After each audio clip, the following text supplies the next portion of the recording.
they must be held accountable. We cannot continue to go after, we're going to go after pedophiles at the lowest levels in counties and local levels like we do right now. But we've got to get to these upper echelon elites who are abusing children. 9 years old.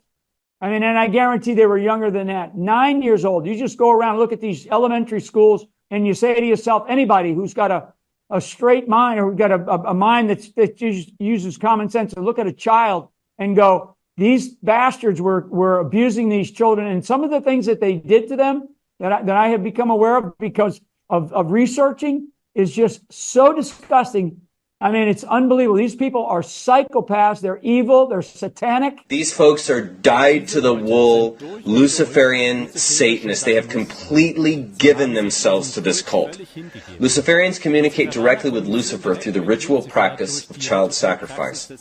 This practice originated in the cult of Baal. Baal is just a name for Leviathan or Lucifer or Moloch. These are all referencing the same energy. The cult of Baal, which is the oldest cult ever established on this planet, is the ancient precursor to Luciferianism.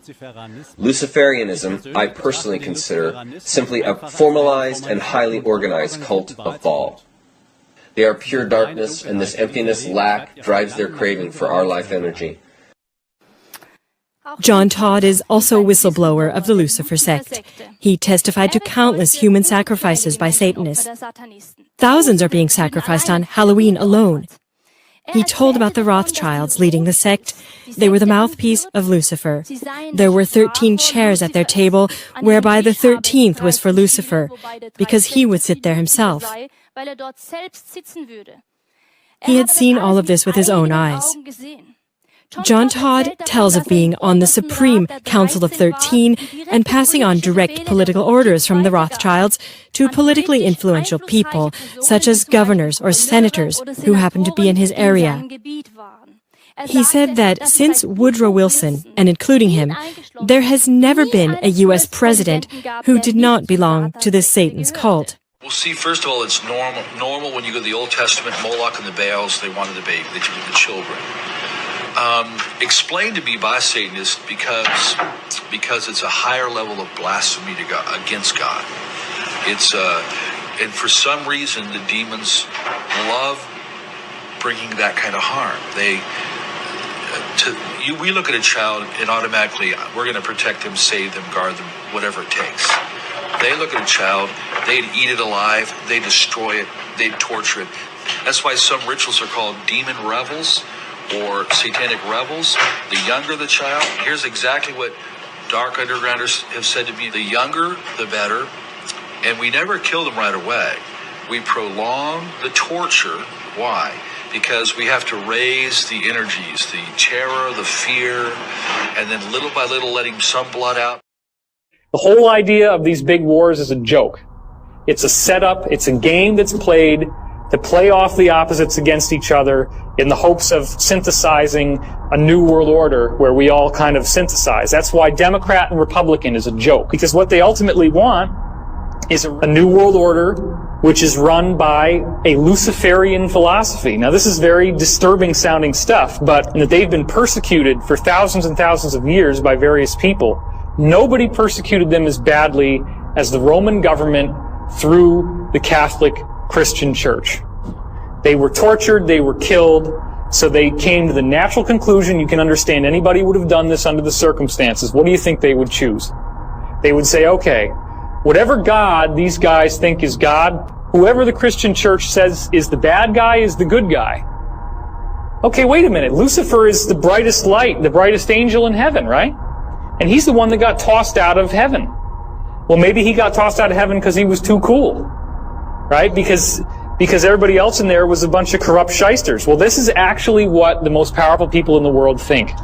And they are a fundamentalist religion just like any of the others. They still believe this weird stuff.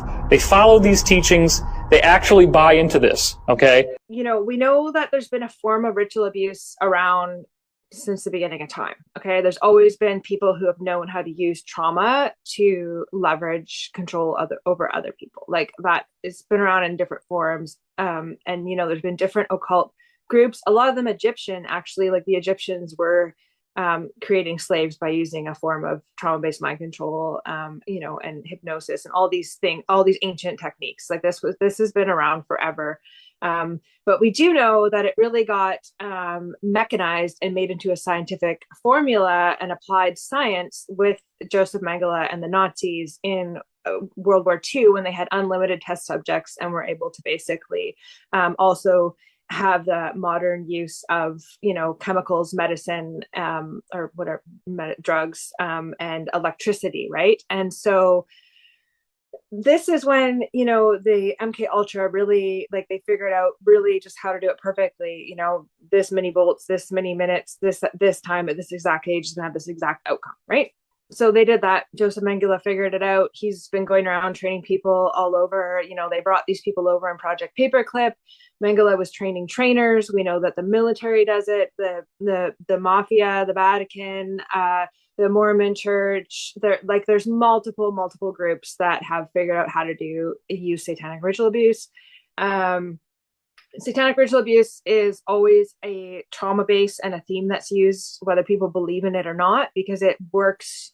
It serves the purpose to scare children, whether people actually believe in it as theistic or not. It doesn't matter. It still is a trauma base that's used even by military groups. It doesn't really matter what people believe when they do it. It's still going to have the same outcome when these types of themes are used. And so if we go back and so the sexual abuse is the most powerful weapon that these people use to create slaves. So there's no better way to fracture a human being than to sexually abuse it before the age of 5 by a person in authority that's supposed to be a protective figure in their life. Like, scientifically, that is the most harmful thing you can do to a human being. The mind absolutely can't comprehend it and will fracture. And so this is really, really key to everything. So none of this is possible without the sexual abuse of children under 5 by people who are supposed to protect them, namely a parent or a parental figure. Heinrich Himmler of the SS did a whole bunch of research on multi-generational sexual abuse of families and children. And they figured out that this is the best way to create slaves. And so this research that Heinrich Himmler did on sexual abuse has been carried forward and used through different groups. And so you see in the 60s, after World War II, when a bunch of these people that had this technology of abuse and sexual abuse and all of these techniques that the Nazis figured out, they came over to not only Canada and the US, but also South America. And so when you see a lot of these cults happening and starting and communes and all these things, and there was so much of this in the 60s, and this connects to like Charles Manson and all of it, but like, he's not the only one. There's all kinds of this stuff was happening in the 60s, but a lot of it was based on Nazi research. And that's kind of why a lot of these cults always end up being like sexual abuse cults and sex cults and stuff, because they always start introducing that, because it's so key to the mind control and to making a person kind of like able to be enslaved. Like, they've figured out that like, once you do that to somebody, it's so damaging that they lose like a sense of self and agency and all these things that are really conducive to enslaving them, right? And so that's very specific why they do it. I mean, there's a whole history of it through the Vatican and stuff. Like, it's about slavery. I keep telling people that, like, yes, there are people that enjoy the perversion of it, but it's a means to an end. It's part of creating slavery. And the kingdom of darkness, call it Satanism, whatever you want, it is a religion of slavery. It's a religion of hierarchy. It's a religion of masters and slaves and a hierarchy. And so people kind of think, like the Church of Satan was like, and Xena says it herself, like her father was like order and law and order. And, Xena was dating a police officer, and Anton LaVey worked for the police. And, and Mark Passio will tell you, like, the police, they call them the trained dogs of the occult. They just take orders from their masters as part of the cult. Like, there's such an involvement in it. It's not a religion of, freedom and sovereignty and, all these things that sometimes people attach to this archetype of Lucifer, of like, oh, he was a rebel and he just wanted to have his own, do his own thing. And you know what I mean? And like this, so they kind of project that out. And you see this with the Satanic Temple, right? Like, you can, make your own rules up and be who you want to be. And these people are really deceived, because if they really understand the religion of Satanism, it is a highly ordered hierarchy of slavery. So anyways, back to World War II, we have Henrik Himmler, we have Joseph Mengele, we have, these people learning these techniques. They start programming people en masse. It takes about 30 years. Normally people's memories are starting to bleed through. So we see in the 1980s, there's a boom, the satanic, stuff is coming out, which they call a satanic panic. But the reason that happened was not just randomly out of nowhere. It actually was because a whole bunch of people were ending up in psych wards, having memories come up around the age of 30. And so it just times up perfectly with the end of World War II, which is when Aquino was born. The worst thing for me was watching children be sacrificed in the Vatican, watching them be brought in and watching them be cut open, and watching all the VIP people in the room they do these sacrifices to invite demonic entities to inhabit them. And I was able to feel and see these entities also. And that was, for me, to see evil itself, it was something that also still haunts me to this day. As this little boy was being cut open alive, the man doing this was also bending over him and appeared to be eating the boy's entrails and blood. When the boy died and his screams stopped, a black mist appeared in the center of the room, at the same distance that this little boy's body was from me.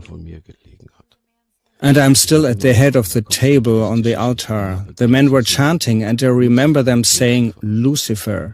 The black mist in the center of the room grew larger, and this demon was summoned. I saw its red eyes, and it was speaking in another language. Its voice sounded like thunder. But then they were still sawed up and were screaming. They told us it was the devil who was rising while they were screaming. That's when they were still alive. What did they do with the bodies? Partially eaten. Many survivors tell exactly the same story. Where I witnessed the most heinous human sacrifice of all time, and the most difficult one to process and talk about in therapy, and that is the flaying of a boy who was about 5, little blonde boy. Anthony Kidman and 4 other men were dressed in multicoloured robes according to the pentagram sort of symbol that I suppose captured the inner Sydney diocese that Kidman led, his coven, and so there were multicoloured robes that I've drawn. I was quite young. I tried to stop the ritual as soon as I realised what was going on and what they were about to do to this child. They crucified him and flayed his skin and pinned it back, and then they strung him up over. Once they'd done it, they did it to him alive. Once they'd finished that, they strung him up over the stage of the Great Hall. Nicole Kidman was sitting down to the front to look at, to the left as you look at the stage. I was sitting more to the back right, and I ran up and tried to stop them, and Bruce Spence put his big boot on put his foot on my neck to stop me, and he just laughed at me, and everyone laughed at me, screaming and carrying on, trying to stop what they were doing. And yeah, quite a number of university staff are involved in Sydney Uni chapter, I suppose, of the order, which was run by Kidman, and Leonis Petrescus was a member of this particular coven at one stage, and he was at Sydney University around the same time as Anthony Kidman. So there's lots of prominent coven members who have gone through Sydney University. MS-13 is one of the major gangs. And they are satanic also. That was my question. So very I'm little. sorry. No, but